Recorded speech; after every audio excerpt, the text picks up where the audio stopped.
गृहप्रवेश म्हणजे वास्तुसंस्कार यांच्या निमित्ताने आपल्या धाराशिव शहरामध्ये संतपूजन सोहळा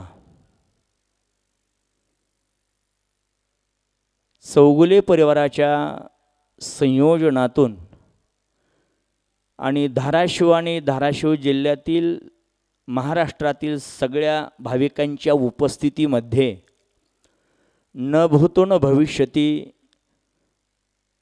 असा भव्य दिव्य अखंड हरिनाम सप्ताह, ग्रंथराज ज्ञानेश्वरीचं पारायण, श्रीमद भागवत कथा, 2 वेळेला कीर्तन, रात्री संगीत भजन आणि हरिजागर या पद्धतीने आजपासून म्हणजे 4 मे पासून चौगुले परिवाराच्या माध्यमातून हा उत्सव येणारे 8 दिवस संपन्न होणार आहे। या उत्सवाचं एक वैशिष्ट्य जर आपण बघितलं तर आज महाराष्ट्राच्या कानाकोपऱ्यामध्ये नाही तर विश्वाच्या कानाकोपऱ्यामध्ये प्रत्येक असणाऱ्या प्रांतामध्ये वारकरी संप्रदाय हा श्रेष्ठ संप्रदाय आणि या वारकरी संप्रदायाचं चिंतन करत असताना अनेक असणारे महापुरुष या संप्रदायाचं भक्तीचं परमात्म्याचं नामचिंतन करत करत उभ्या आयुष्यामध्ये पुण्यकर्म करतात, संप्रदायाचं चिंतन करतात। वारकरी संप्रदाय हा तसा अनादि वैष्णव संप्रदाय आहे की ज्या संप्रदायाचं चिंतन युगानुयुग केलं जातं। याच युगामध्ये वारकरी संप्रदायाचं चिंतन करतात असं नाही आहे। 4ही युगामध्ये वारकरी संप्रदायाचं चिंतन करत असताना वारकऱ्यामध्ये सर्वश्रेष्ठ वारकरी कोण असा प्रश्न ज्यावेळेला उपस्थित होतो त्यावेळेला शांतीब्रह्म एकनाथ महाराज त्या वारकरी वैष्णवाचं चिंतन करत असताना असं चिंतन केलेलं आहे। महाराज म्हणतात की शिरोमणी महादेव म्हणजे जो भगवान शंकर परमात्मा आहे, जो देवांचा देव आहे, असा असणारा हा वैष्णव मूळ परमात्माच म्हणजेच हा साधना करणारा वारकरी संप्रदायातला सर्वश्रेष्ठ तो परमात्मा वैष्णव वारकरी आहे।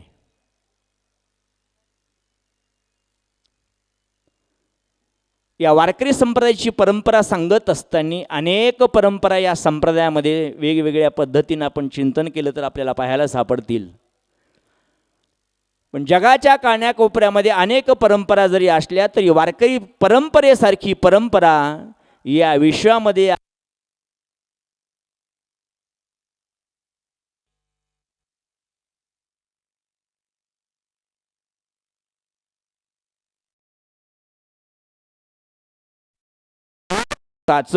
गुरु शिष्याचं खऱ्या अर्थाने चिंतन केलं जातं। आपण ज्या परंपरेच्या संबंधाने हा वारकरी संप्रदाय आज आपल्या धाराशिव शहरामध्ये गणेशनगर या ठिकाणी सप्ताहाचं आज उपक्रम केलेला आहे, म्हणजे प्रारंभ झाला।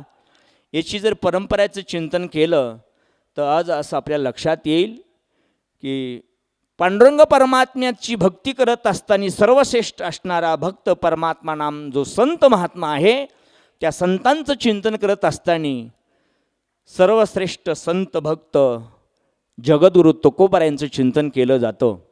म्हणजे पांडुरंग परमात्म्याचा असणारा प्रसाद आशीर्वाद घेऊन या विश्वामध्ये जगाच्या कल्याणा संतांच्या विभूती देह कष्टविती परोपकारी या न्यायाने आपलं जीवन संपन्न करत असताना चिंतन करत असताना जगासाठी आपलं सर्वस्व समर्पण करून ज्यांनी भक्ती उत्तुंग सागरासारखी निर्माण करून परमात्म्याला साधनेच्या संबंधाने अंकित केलं, देवभक्ताचा अंकित म्हणजे तो जो असणारा भक्त आहे, भक्त शिरोमणी संत श्रेष्ठ वैराग्य मूर्ती जगद्गुरू तुकोबाराय, अशा या संत श्रेष्ठ जगद्गुरू तुकोबारायांची असणारे विद्यमान वंशज, आणि या वंशामध्ये अनेक सत्पुरुष साधू महात्मे होऊन गेले.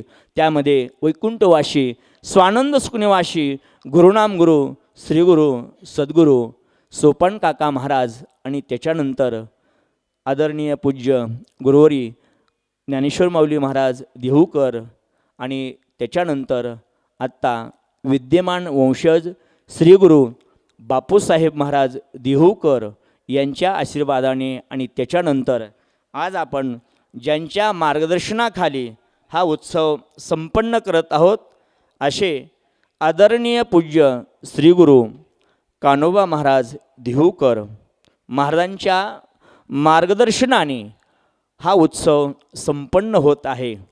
आणि या उत्सवातील आजची पहिली प्रवचनरूपी सेवा सर्व असणारा चौगुले परिवाराच्या संयोजनातून माझ्यासारख्या सर्वसामान्य बालकाकडे ही प्रवचनाची सेवा आलेली आहे. मी जास्त वेळ न घेता थोडंसं आपलं कार्यक्रमाची रूपरेषा सांगून 5 मिनटं परमात्म्याचं नामचिंतन करून मी माझ्या उपसंहाराकडे चिंतन करणार आहे. कारण आणखी एक पुढं प्रवचन आहे, आणि आपल्याला आज दिंडी सोहळा, ग्रंथ दिंडी सोहळा संपन्न करायचा आहे. त्यामुळं जमलेल्या उपस्थित सर्व असणाऱ्या भाविकांच्या चरणावरती नतमस्तक होतो. आदरणीय सर्व गुरुजन, गुरुबंधू, भाविक मंडळी, संयोजक मंडळी सर्वांच्या चरणावरती नतमस्तक होतो आणि थोडंसं चिंतन करण्याचा प्रयत्न करतो. हा सोहळा मी उपक्रमामध्ये बोलून गेलो, न भूतो न भविष्यती. आत्तापर्यंत अनेक असणारे सप्ताह झाले, भागवताचे सोहळे झाले, संतांचं पूजन झालं, अर्थात सहस्त्रदर्शनाचे वेगवेगळे सोहळे झाले. पण बरेचसे सोहळे होत असताना त्या सोहळ्यामध्ये जे असणारे यजमान आहेत, ते यजमान जर आपण बघितलं तर कमीत कमी आपली असणारी गल्ली असते, आपलं गाव असतं, तालुका असतो, कधी जिल्हा असतो, कधी कधी 2-2 जिल्ह्यांच्या माध्यमातून नाम सप्ताह होतो, कधी महाराष्ट्र एकत्र येतो आणि तो सप्ताह होतो. आपली वारकरी संप्रदायाची परंपरा ज्यावेळेला आपण मोठ्या संख्येने जोपासतो त्यावेळेला अख्ख्या महाराष्ट्रातला असणारा वारकरी येतो, ज्ञानोबारायांचा सोहळा साजरा करतो, जगद्गुरू तुकोबारायांचा सोहळा साजरा करतो. म्हणजे अनेक वेगवेगळ्या पद्धतीने मोठमोठे सोहळे साजरे करत असताना अनेकांचा सहभाग असतो तन मन धनाने. पण हा सोहळा जर आपण बघितला तर या सोहळ्यामध्ये बरेचसे भाविक असे आहेत की या सोहळ्यासाठी आपल्या जीवनातलं जे असणारे हे म्हणजे शरीर आहे, ज्याला आपण तन म्हणतो, हे तन म्हणजे शरीर, म्हणजे शारीरिक कायिक सेवा, वाचिक सेवा, मानसिक सेवा आहे.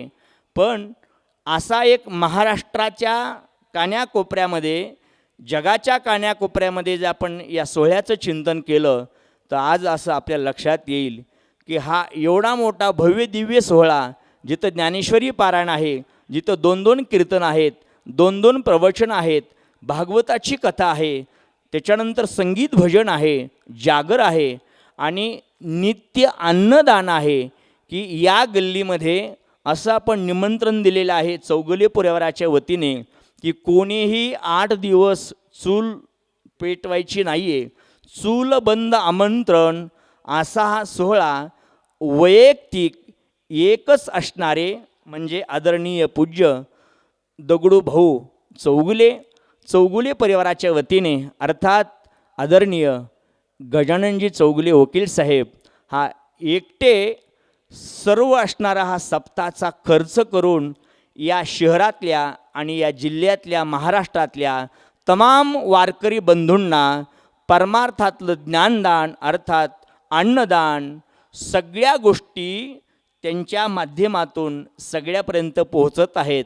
म्हणजे 8 दिवसाचा सप्ताह चुलबन आमंत्रण देऊन या वारकरी संप्रदायातले ज्येष्ठ कीर्तनकार महाराष्ट्रातलेच नाही तर आपण जर बघितलं तर उत्तर हिंदुस्थानातले आलेले सर्वच आदरणीय पूजनीय वंदनीय साधू संन्यासी महात्मे, तेही कोणी ऋषिकेशहून आलेलं आहे, कोण वृंदावनहून आलेलं आहे, कोण नर्मदेची परिक्रमा करत करत आलेले आहे, असे असणारे सगळे साधू महात्मे महाराष्ट्रातून इतर प्रांतातून सगळे विभूती येऊन आपल्याला ज्ञानदान करणार आहेत. आणि या सगळ्यांच्या माध्यमातून हा उत्सव एक व्यक्ती म्हणजे आदरणीय पूज्य गजाननजी चौगुले वकील साहेब करतात. हे महाराष्ट्रातलं वैशिष्ट्य आहे. एवढंच नाही, जगद्गुरू तुकोबरायांच्या वंशामध्ये जसा पांडुरंगाचा असणारा हा प्रसाद आशीर्वाद प्राप्त झाला आणि त्याच वंशातला हा असणारा सर्वश्रेष्ठ वारकरी संप्रदायातला देहूकर घराणा आणि या देहूकर घराण्याचा आशीर्वाद आणि त्या आशीर्वादाने या चौगुले परिवाराच्या वतीने हा उत्सव संपन्न होत आहे.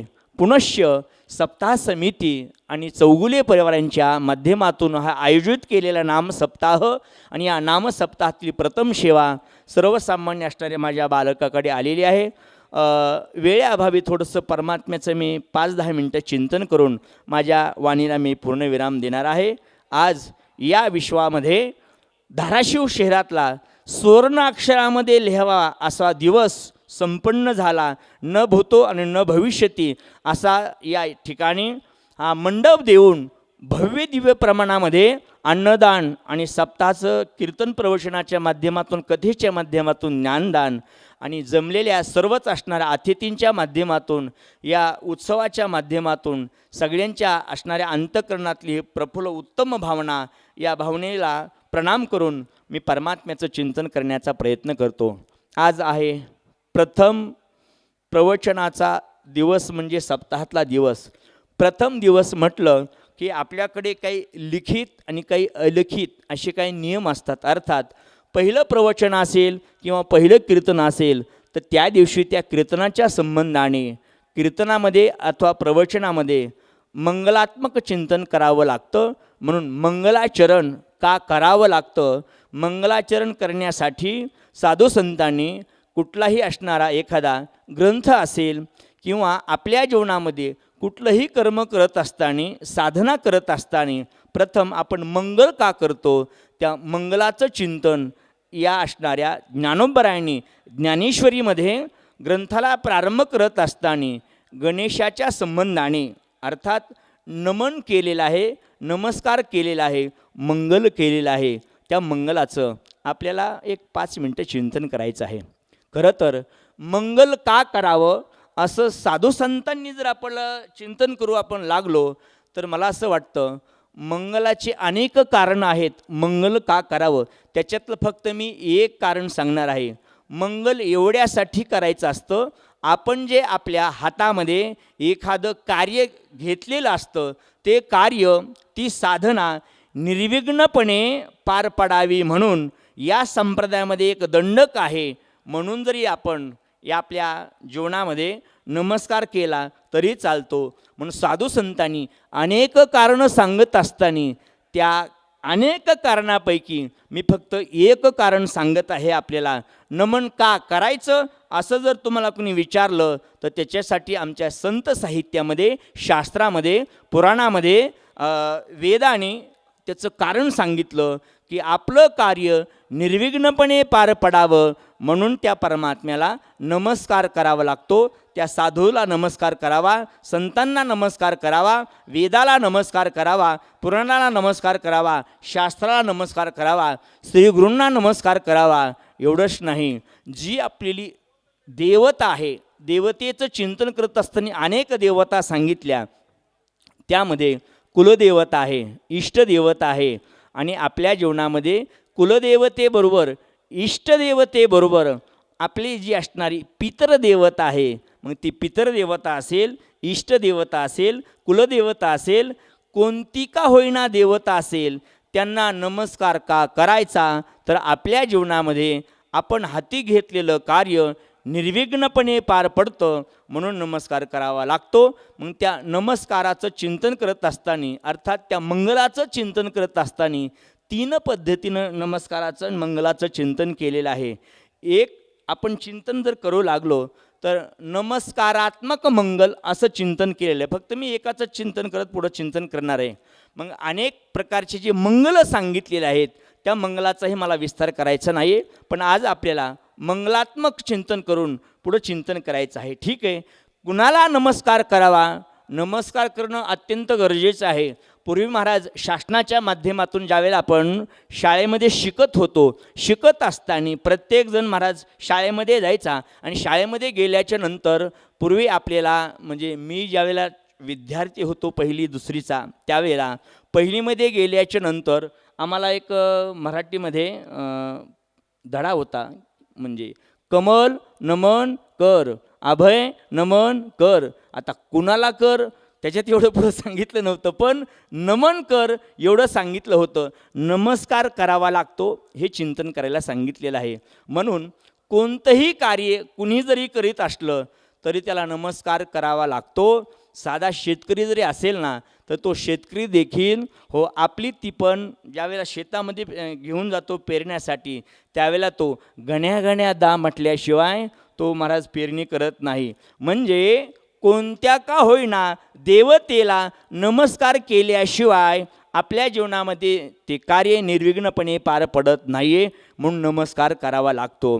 मला असं वाटतं इथं ज्ञानोबारायांनी ज्यावेळेला नमस्कार केला त्यापैकी ज्ञानोबारायांच्या मनामध्ये असा एक भाव असा उत्पन्न झाला असेल की ज्या श्रीगुरूंच्या आशीर्वादाने मी हासणारा भावार्थ दीपिका नाम जो ग्रंथ विश्वाच्या पाठीवर हे विश्वाचं कल्याण व्हावं म्हणून जगाच्या हाती ही सोपवत आहे. मग ह्या जगाच्या असणाऱ्या कल्याणाचा ग्रंथ जर मी निर्माण करत असेल, अर्थात गीतेवरती मी टीका करत आहे, गीतेवरची जी टीका ज्ञानेश्वरी आहे त्या ज्ञानोबारायांच्या अंतःकरणामध्ये असा भाव उत्पन्न झाला असेल की मी असणाऱ्या ज्ञानेश्वरीचं चिंतन करत असताना कुणाला तर मी नमस्कार केला पाहिजे.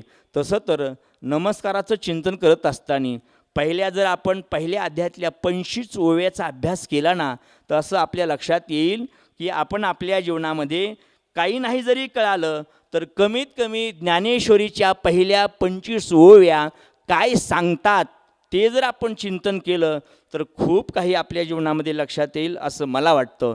माझं चिंतन असं चाललेलं आहे की ज्ञानोबाराय देखील काय करतात तर त्या असणाऱ्या गणेशाला ओंकार स्वरूप म्हणजेच तो जो असणारा गणेश परमात्मा आहे, गणेशाचं मंगलात्मक चिंतन करत असताना, गणेशाचं वर्णन करत असताना त्याचा खूप मोठा भाव सांगितलेला आहे.